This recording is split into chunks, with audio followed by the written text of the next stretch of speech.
It's one of the great ironies of shifting a sequential transmission that sometimes it is quicker, and a hell of a lot more controllable, to use the clutch pedal.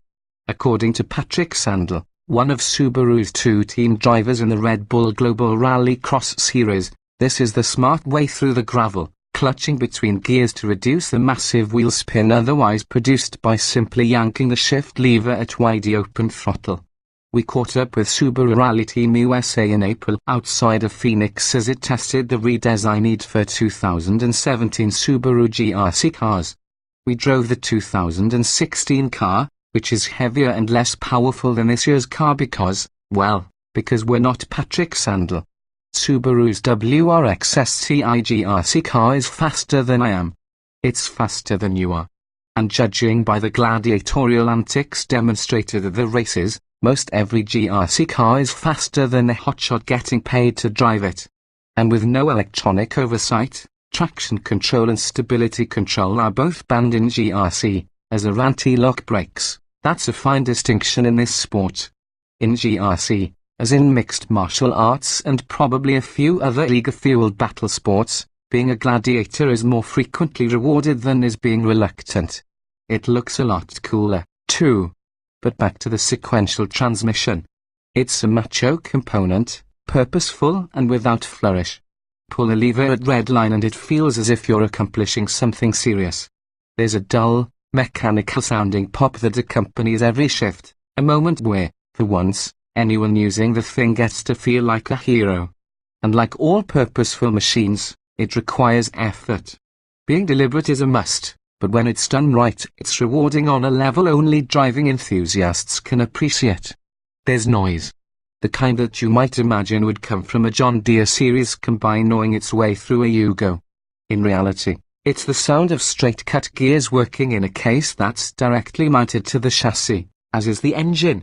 Despite this, every upshift brings not just more speed, but also the urge for more shifting. It's like a drug, this thing. First gear is gone so fast that it might as well not exist. Bang. Second brings a sense of this car's deadly effectiveness at covering ground. Bang. Third makes me feel like I can actually drive this car. Bang. Fourth. Wait. Now I'm moving quickly enough to know that third was lying. Bang. Fifth. Cool it, Zippy, you're a cubicle jockey who also happens to drive cars. Don't transpose those skills. And don't mistake this for a production car. GRC cars, despite their production roots, are to production cars what an F-22 Raptor is to a Piper Cub. Despite the powertrain's brawn, the key component of every GRC car is its suspension. The 2016 car uses tubular subframes front and rear, which locate custom-made links and control arms.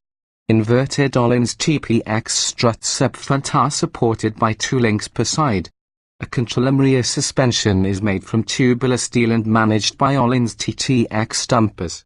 The dampers at both ends are adjustable for high and low speed compression and rebound and look like something found on a desert racing truck, massive and anodized, far too showy for something that's never actually visible. The race team won't reveal how much travel the 2016 car has but notes that the 2017 cars have 25% more up front and 35% more in the rear. The GRC STI's 6-speed safe gearbox is coupled to center and rear differentials from the same company. The front differential is made by the tiny Swedish firm Silham. Both axles in the center diffuse tunable multiplate clutches to control slip. The EJ20-based engine uses a custom crankshaft, rods, cams, and pistons. Dual 630 kpm injectors pump 105-octane VP racing fuel to the cylinders. A precision turbocharger feeds up to 40.6 pounds per square inch of boost through a massive intercooler and a 45mm restrictor to produce between 540 and 550 horsepower at 6,400 revolutions per minute and 620 lb-ft of torque. There's a Pectalescu 6 airmaker controlling the whole fracas and there is anti-lag. Oh, is there ever anti-lag? Let's pause there for a moment. Anti-lag, for those who don't know, is a system that maintains boost when you lift off the throttle, allowing for immediate response when it's time to get back on the gas. No waiting for the manifold, plumbing, and intercooler to repressurize. Subaru's fresh air anti-lag system reroutes air from upstream of the throttle body into the exhaust manifold, where it mixes with unburned fuel from the cylinders. The AQ opens the injectors during throttle closures and high-temperature exhaust gases. Secondary combustion takes place in the exhaust manifold, spinning the turbine wheel and maintaining boost. When active, it ensures that throttle inputs are met with an immediate torque response.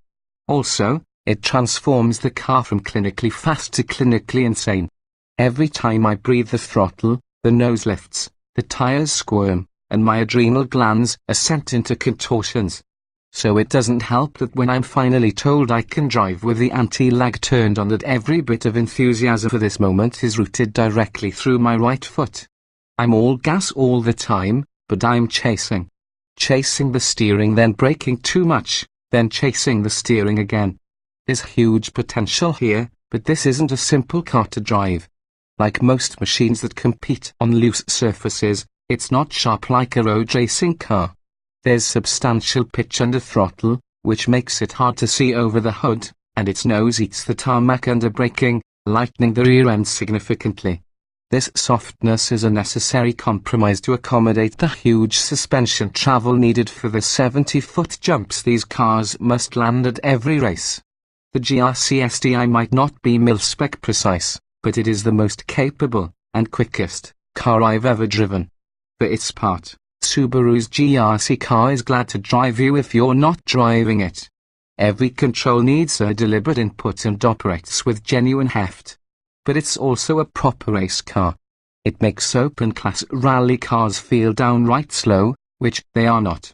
And at 2,998 pounds fully laden with its driver and fuel, it is still 77 pounds over the GRC minimum weight, which is part of the reason it was reworked for the 2017 season.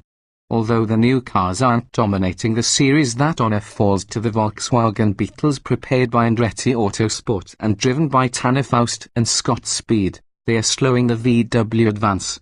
Subaru Rally Team's new cars took 4 podiums in the last 5 rounds of the season and 5 podiums in 12 events overall, a sure sign of their competitiveness. On the single gravel turn used at the Phoenix test track, a quick yank on the handbrake is all that's needed to make the car turning. But I pull and hold, over-rotating and then sawing at the wheel to chase down a tank slapper as shown about 20 seconds into the above video. I gather it up just in time to brake for the next corner. On my last lap, I finally process Sandel's words. Using the clutch for upshifts in the gravel car's wheel spin makes the car more controllable, and offers hope that maybe I'm only 2 steps behind this thing's frenetic pace. GRC cars, even this stated version, are terrifying, spectacular, and otherworldly, equal parts raw hubris and purposeful elegance.